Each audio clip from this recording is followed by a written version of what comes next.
Hello friends, बुकीपीडिया पर आप सभी का स्वागत है। आज हम बात करने वाले हैं legend self discipline by Peter Hollins book के बारे में।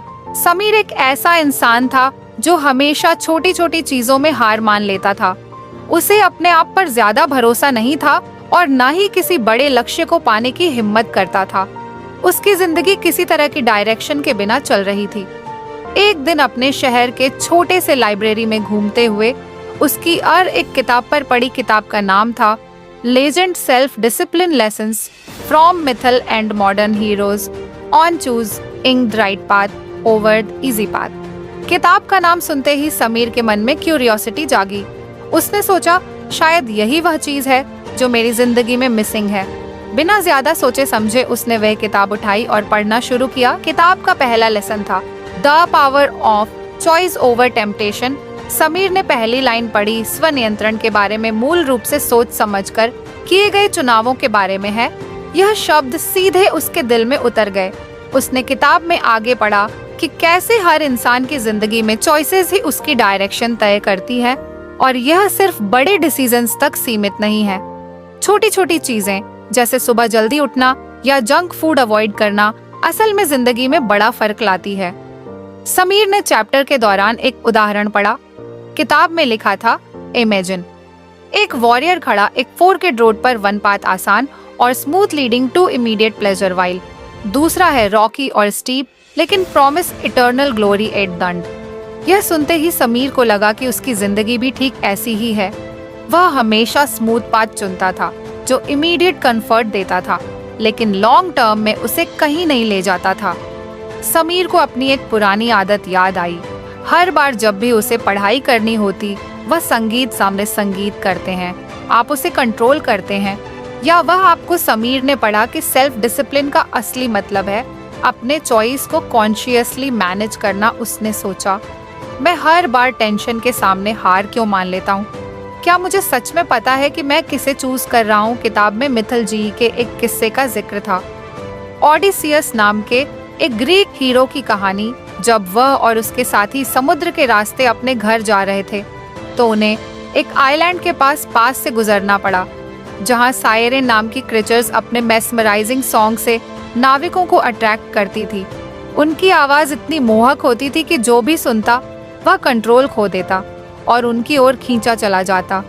डीसीएस ने यह जानते हुए अपने कानों में मोम डाल लिया और खुद को मस्तूल से बांध लिया ताकि वह सायरन्स के जाल में ना फंसे।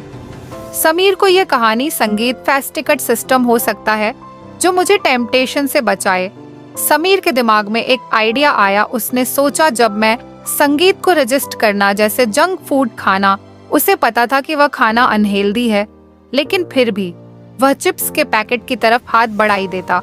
उसने खुद से सवाल किया, क्या मैं सच में उस पल के टेस्ट के लिए अपनी हेल्थ कंप्रोमाइज कर रहा हूँ?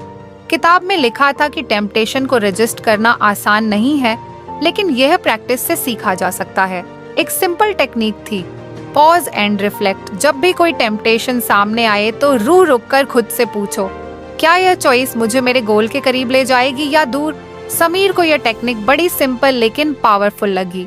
उसने सोचा कि अगली बार जब उसे टेम्पटेशन फेस होगा तो वह इसे जरूर ट्राई करेगा। उस रात समीर ने एक डिसीजन लिया। उसने अपनी अलमारी खोली, सारे जंक फूड के पैकेट्स निकाले और डस्टबिन में डाल दिए। यह करना इतना आसान नहीं था।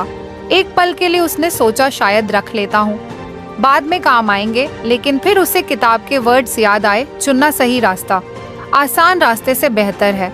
उसने खुद को रिमाइंड किया कि वह अपनी हेल्थ के लिए यह कर रहा है। अगले दिन सुबह समीर ने अलार्म क्लॉक बंद करके स्नज मारने की बजाय उठने का फैसला किया। यह उसके लिए पहला कॉन्शियस चॉइस था टेम्पटेशन के खिलाफ। उसने किताब में पढ़ा था कि सेल्फ डिसिप्लिन एक मसल की तरह है, जितना इसे प्रैक्टिस करते हो उतना ही स्ट्रांग होता है। दिन भर उसने छोटे छोटे डिसीजंस लिए, जैसे ऑफिस में उसने चाय के साथ बिस्किट खाने की बजाय सिर्फ ग्रीन टी पी।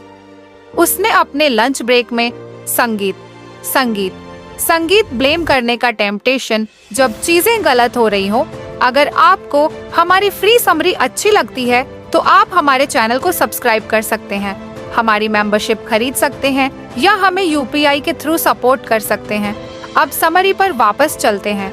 लेकिन समीर ने खुद से वादा किया कि वह हर बार अपनी चॉइसेस को कॉन्शियसली असेस करेगा। उस रात जब समीर ने अपने दिन का हिसाब लगाया तो उसे एक अजीब सी सेटिस्फेक्शन हुई। उसने सोचा आज का दिन प्रोडक्टिव था और यह सब उस किताब की वजह से हुआ। लेकिन फिर उसे याद आया कि यह तो बस शुरुआत थी।